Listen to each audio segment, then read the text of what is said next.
Welcome to a very special edition of Love Morning. Very. Lisa is joining us. John is 54 today. What?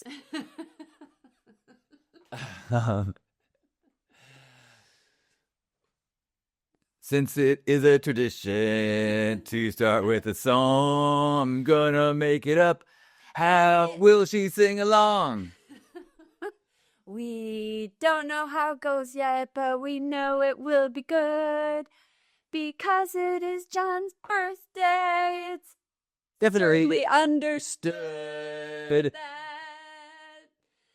We'll keep on singing till we are embarrassed to the core. And if you've got some gratitude, we want to hear some more. You're here today. We're so happy that you have come to share. And now it is the time to get down to our underwear. Welcome to Love Morning. I love how you commit. You really commit. Keep it okay for the children. Oh, welcome to a Love Morning. This is a daily practice of sharing gratitude and setting an intention for who we want to be today. And the way we were talking about it this weekend is setting an appointment for yourself every day to remind yourself the truths that you occasionally attain, the epiphanies about who you want to be that you reach in meditation, in peak experiences, in therapy sessions, but like on your calendar, 9 a.m., that's when I'm going to have an appointment with my highest self who's going to remind me, you are kind, you are patient, you are... this is what's important to you. This is what's important to me. Mm-hmm. But today is twofold. It has a second component because it is my beloved John's birthday. Today is also the day to tell this guy how he's made a difference in your life. And I have my first birthday gift for you to announce to the public. And it's pretty easy. I actually do it for you most all the time. But this is for children, just, it's all ages. I learned something from my teacher, Don Rosenbaum, who passed this last fall. And he and his wife, Martha, who were married for 54 years, they said that the practice in their marriage that they learned the most from was offering each other days of grace. And in a day of grace, you take a stand that for the entire day, your partner is not to blame for anything you feel. Look at that. And any negative feeling that you feel, your partner is not to blame. And that's always true, even though it can feel different. But for that day, the whole day, your partner gets to feel your love coming toward them. If at any moment during that day, your partner doesn't feel your love coming toward them, they get to say, I don't feel your love right now. And you got to turn it around. You got to find the way to beam your love back at your partner. So happy day of grace, baby. I hope you feel my love at every moment today. I love you. Thank you. Finally. No, I mean, I really am aware of, and I maintain a frequent feeling of gratitude of how rare and brief those moments are. That you don't feel my love? Yeah. And how rapidly I recognize what it is in me that is the block. So I love the practice. I want us to keep it for the times, when It's harder. I get more and more sick of your shit. It's less endearing and cute. Um, but but yeah, I love it, Dave. Well, thank you. Yeah. It's I don't want to derail this intense focus on me, but there's a third reason for celebration today. It's our anniversary It's our anniversary of our first kiss. And I can honestly say that when I met you, I thought you were out of my league. And I think even higher of you now. However, I have also been in a process of personal growth, and I absolutely feel worthy of this relationship and of you. And like we have the sign in our bathroom that says, is it your proof or I must be as awesome as I thought I was. yeah, because of like you're so awesome, I must be as awesome as I always thought I was. So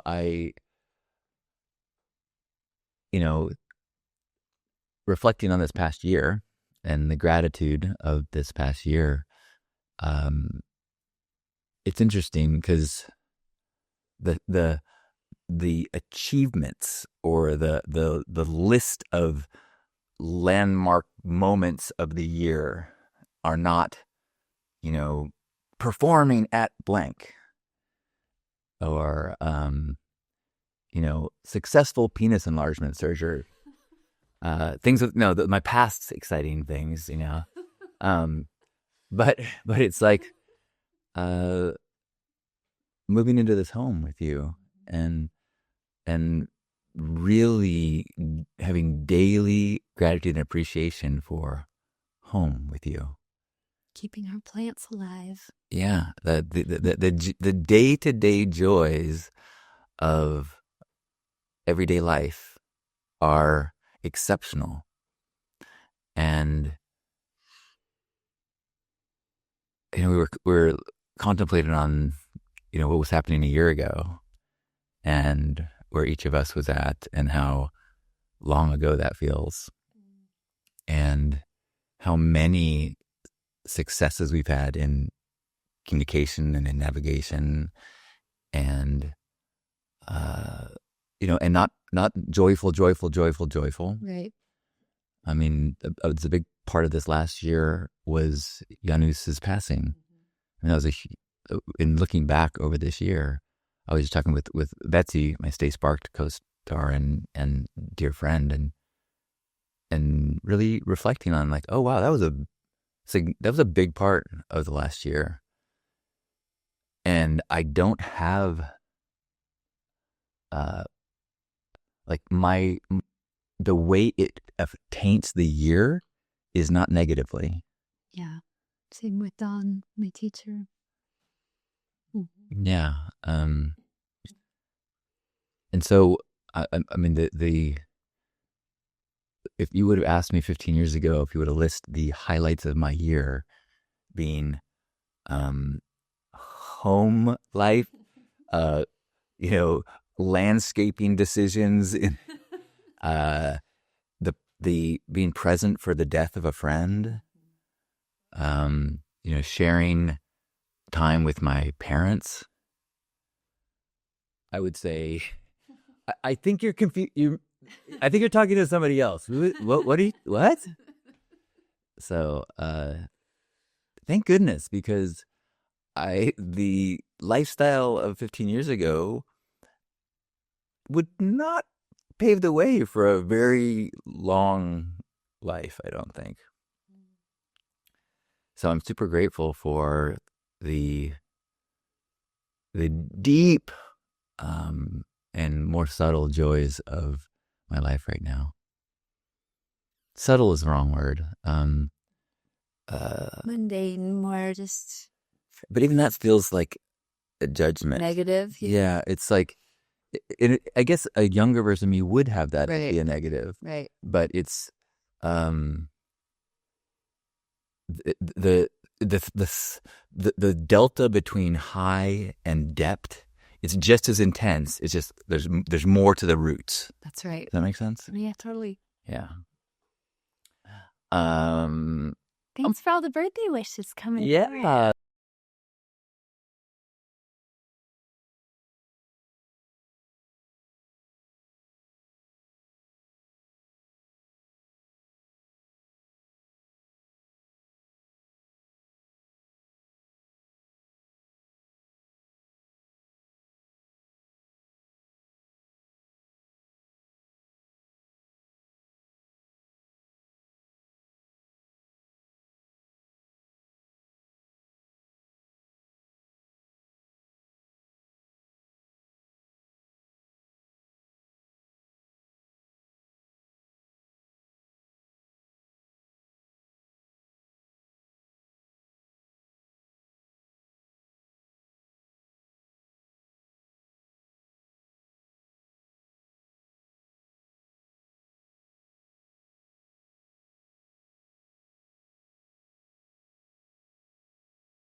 I think I've been lately be getting clearer on that openly sharing or open sharing that I do, and understanding it more, the value of it. You know, sometimes it feels masturbatory or uh, like like it is. It doesn't have the same impact or value as someone who is like trained in a certain type of therapy, shadow work therapy, which is awesome. I mean, I wouldn't be here without working with people who are trained in those skills. Um, but I continue to find and am told of ways in which my consistent sharing of my process and my awareness and my self-love as I address and look at the things in myself that need work or are uh, the effects of trauma or the reactions to trauma, or that as I articulate those things without shame, that they can be a very healing experience for people who have parallel experiences and are not yet to the place of acceptance or in the place of being able to quite articulate. It's one of the things like why humor and comedians, the funny things are when somebody points out an observation that we all know, but you just haven't quite put your finger on it. And so an observation, everyone laughs because, of course, that experience of being in line at the grocery store and the person in front of you is blah, blah, blah, whatever. And I think that there is a similar, a parallel value to sharing the self-observation awareness of parts of the self that are a little beneath the surface understanding, because as you go, oh my gosh, yes, I too do that thing, and maybe even have shame about it that I'm not even aware of because I haven't quite seen it yet. And so just as the joke points out the thing is, and we laugh, the self-observation of the wound or the child role stepping in and doing something that the grown us is ashamed of, when you witness it and hear it from another, you go, oh, and as it goes from beneath the surface to above the surface, that's when it starts to heal. Doesn't disappear. It just starts to heal. We are having a very special love morning celebrating my 54th birthday and our 2-year anniversary. Can you believe just 2 years? I can't believe it's just 2 years. Yeah. I can barely remember life without you. Or if I can remember it, it feels like a decade ago. Literally. Feels like a whole other chapter, that's for sure. I mean, to be fair, there were many nights on ketamine that felt like they took 100 or 1,000 years. So once you remove ketamine, time changes. Thank you, Bill. Thank you so much. Thank you, Andrew. Angela says, A lot of emojis. would 15-year younger Halcyon be able to use the word masturbatory without giggling? 15-year-old Halcyon heard 15-year younger. 15-year younger masturbating, clearly masturbating Johnny, heard his friend Matt Basham admit to masturbating in amongst our group of friends, and he was kind of the coolest of our friends, and I thought it was the most heroic act I'd ever experienced. Like the courage and the strength and the confidence of somebody to be like, yeah, totally. I play with myself. I jerk off. I'm like, so maybe, in my list of influences in my life, I need to make sure I can take, I'm going to add Matt Basham to that list. Some of the deep gratitudes in my sphere right now, and I encourage you to share whatever you are feeling grateful for,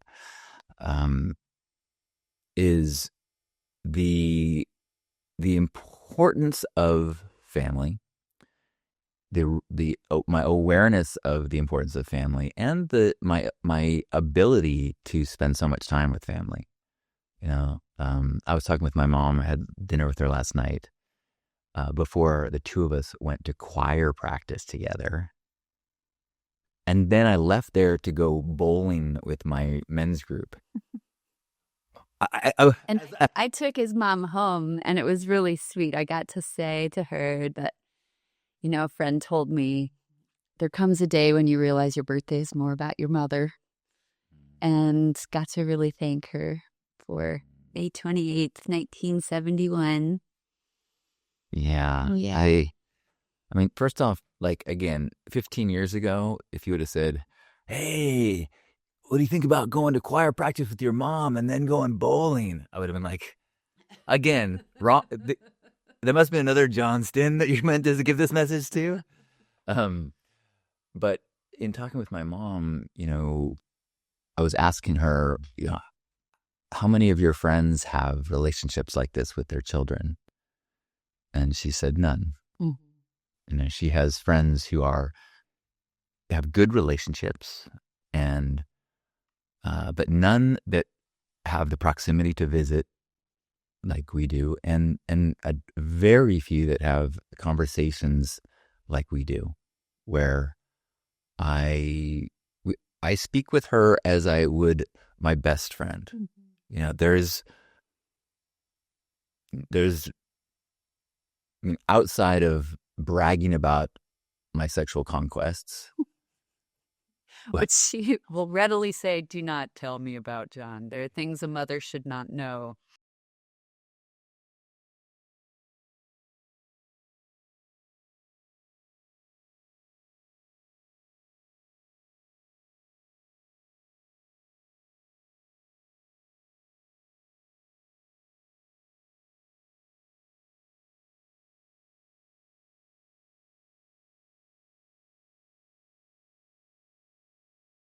but she is a grown up. She's lived a lot, and she's comfortable being like, okay. And that's always kind of been the rule. Like, I will tell you anything that you want to hear. And I credit her very much for opening that door and really establishing, like, I would rather be inside the circle of trust and let me process the things that you say and do that are hard for me, then you protect me from those things. And then we have this wall between your truth and the version of yourself that you want to give to me. And well, she's really demonstrated that by being such a consistent presence of acceptance and non-judgment of just about anything you share. Yeah. Yeah. I mean, in fairness, most of my life I've been a pretty upstanding guy. Yeah. But we'll just skip the parts when I wasn't for now, since we've already done all the masturbation jokes. And so I really want you to receive the love that's here for you. And I'll start with me. Yeah. That the first thing I noticed about John when he walked into the retreat where we met was his posture. And this broadcast may turn into, hey guys, listen up. These are the things that are really attractive to a lady. And your posture was really a big part of it. I watched how you walked into this space, and it reflects the deepest nature of who I now know you to be. And that posture to me is one of deeply self-loving and self-confident person who is also receptive and open. I don't know how I saw all that in your spine, but I did in the way that you walk. I saw, in fact, I try to emulate your posture when we sit next to each other because you have a natural buoyancy, a way of like claiming your space without dominating the space. Like you're so willing to listen. It's so rare for me to meet a man who is deeply full of confidence and conviction and heart and ideas and energy and absolutely willing to pause, to deeply listen, to take in, to change your mind, to admit when you don't know something, to look at something again. That combination is so rare and so precious to me. I love it so much, and I love you so much. Thank you. Mm-hmm. Your confidence is steadying and an anchor in my life and a relief because I offer leadership in so many other places in my life. I just love to relax into John's decisiveness or like, we're going to do this. I'm ordering dinner. Or, those moments are just so deeply relieving to me and such a gift. And the moments when I come to you and say, hey, baby, you said this with a lot of conviction today. I have a different perspective. You will deeply take it in and come back to me and say, I really consider what you said. And I'm reconsidering my position on it. Or, I'm just but that's something that you would absolutely do. And it really means so much to be in a partnership where there's this fluidity of learning and teaching, leading and following, going with the flow and taking a stand. Mm-mm. Yeah, I think that's the heart of what I love best in your way of being. Thank you. Mm-hmm. And I also, like you said at the beginning of the broadcast, that this is an appointment for remembering what's important, that you do this every day, that you have chosen to take a stand for gratitude and being appreciative, whether you feel like it or not. And there's most days, it's no resistance. It's easy for you to do this, but there are days when it's hard and you don't feel like doing it, but you do it anyway. And I have so much respect, so much love and respect for you. Thank you. Yeah. Thank you. Yeah, it's I'm taking that in, and as you say that, it's kind of a neat feeling to know that I was not born that way. Mm-hmm. Like Like you practice yourself. I had to work. Yeah. It took a lot of work to overcome a lot of timidness and fear. And there were times when the bravado was masking. So the humility wasn't as available. Right. Or it was an act of humility. Mm-hmm. And that's, I think, one of those joys of aging and growing is like the confidence I have is real. It's earned. And it's also very humble. Like my like I try to have conviction with a total understanding of my limitations. And that is not, that took me decades and decades. Yeah. Well, thanks. Thank you. Thank you. Hug Nation.